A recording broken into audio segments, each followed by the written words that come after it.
துறையினுடைய அமைச்சராகி நான் நிகழ்ச்சியாக ஒரு நிகழ்வை சந்தித்தது என்னன்னா, மாண்புமிகு தமிழ்நாடு முதலமைச்சர் அவர்கள் இந்த பள்ளி கல்லூரி விடுதிகளை சமூக நீதி விடுதியாக மாற்றி பெயர் மாற்றம் செய்து அரசாணை வெளியிட்டது மிகப்பெரிய நிகழ்ச்சியானது. கல்லூரி மாணவர் விடுதிக்கு ஆய்வுக்காக சென்றுவிட்டு திரும்புகின்ற பொழுது ஒரு மாணவன் என் இடத்திலே நிறுத்தி நெல்லுங்கள் என்று சொன்னார். என்ன என்று கேட்டேன். நான் சொல்வதை முதலமைச்சருக்கு நன்றி சொல்லுங்கள் என்று சொன்னார். என்ன விவரம் என்று கேட்டேன். அவர் சொன்னார், நான் டிஎன்டி மாணவர் விடுதியில் படித்து வருகிறேன். என்னை மற்ற விடுதிகளுக்கு செல்கின்ற பொழுது பிசி மற்றும் அதேபோல ஆதி திராவிட விடுதிகளுக்கு செல்கின்ற பொழுது நண்பர்களிடத்திலே எங்களுக்கிடத்திலே எந்த வேறுபாடும் கிடையாது. ஆனால் அங்கே என்று அவர்களுடைய நண்பர்களிடத்திலே எங்களை அறிமுகம் செய்கின்ற பொழுது அவர்கள் ஒரு சில சூழலில் எங்களுடைய ஜாதி அடையாளங்களால் எங்களுக்கு ஒரு சில சூழலில் அவமானம் ஏற்படும். அதே ஒரு சில சூழலில் எங்களுக்கு ஒரு மிக மன வருத்தத்தை தரக்கூடிய நிகழ்வாக கூட இருக்கும். ஆனால் இப்பொழுது அந்த நிகழ்வு எங்களுக்கு எங்குமே இல்லை.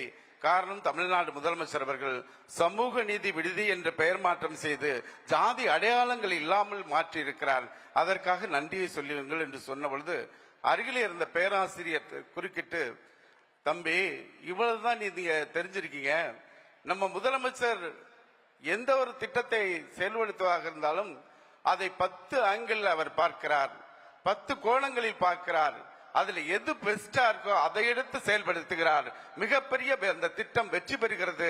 அது மட்டுமல்ல, வாடிய பயிரை கண்ட போதெல்லாம் வாடினேன் என்று சொன்ன வள்ளலாரை போல ஒரு தாய் மாணவராக யாரும் பாதிக்க கூடாத வகையில் திட்டங்களை நிறைவேற்றி தந்த நம் தமிழ்நாடு முதலமைச்சர் தான் இந்த சமூக நீதி விடுதியை தந்திருக்கிறார். அது மட்டுமல்ல, தொடக்கத்தில் ஆதி காலத்தில் தமிழர்கள் தோன்றிய காலத்தில் ஜாதி கிடையாது.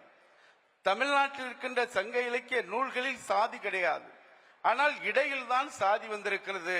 அதனால் இந்த ஜாதி அடையாளங்களை களைவதற்காக நம் முதலமைச்சர் அவர்கள் இன்றைக்கு சமூக நீதி விடுதியை உருவாக்கி தந்திருக்கிறார் என்று சொல்லிவிட்டு அந்த இளைஞரிடத்திலே அந்த பேராசிரியர் சொல்கிறார், நாம் எல்லோரும் 69% இடஒதுக்கீடை பயன்படுத்தி வருகிறோம். கல்வியில் பொருளாதாரத்தில் உயர்ந்திருக்கிறோம். ஆனால் அந்த 69% இடஒதுக்கீடையும் பாதுகாக்கக்கூடிய தலைவர் யார் என்றால் மாண்புமிகு தமிழ்நாடு முதலமைச்சர் தான் என்று அந்த பேராசிரியர் அந்த இளைஞருக்கு சொல்லிவிட்டு சொல்கிறார்.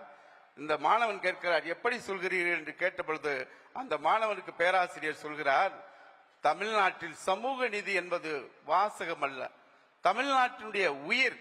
அந்த உயிரை பாதுகாக்கின்ற வகையில் இந்தியா முழுவதும் உயர்கல்வி மருத்துவம் படிக்கின்ற அந்த மாணவர்களுக்கு 27% இடஒதுக்கீடை உச்ச நீதிமன்றம் வரை சென்று இந்தியா முழுவதும் சமூக நீதியை பாதுகாத்த தலைவர் இந்த 69% இடஒதுக்கீடும் பாதுகாப்பார் என்று சொல்லிவிட்டு நிறைவாக அவர் அந்த மாணவர்களிடத்தில் சொல்கிறார், தமிழ்நாட்டின் மிகச்சிறந்த முதலமைச்சராக, இந்தியாவின் பிற மாநிலங்கள் பின்பற்றி வழிநடக்கக்கூடிய முதலமைச்சராக, அரசியல் அறிஞராக மட்டுமல்ல, நம் முதலமைச்சர் அவர்கள் இன்றைக்கு ஒரு ஸ்டேட்ஸ்மேனாக திகழ்கிறார்.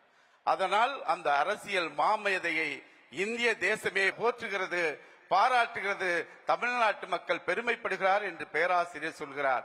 அப்படிப்பட்ட முதலமைச்சரை நாம் பெற்றிருக்கிறோம்.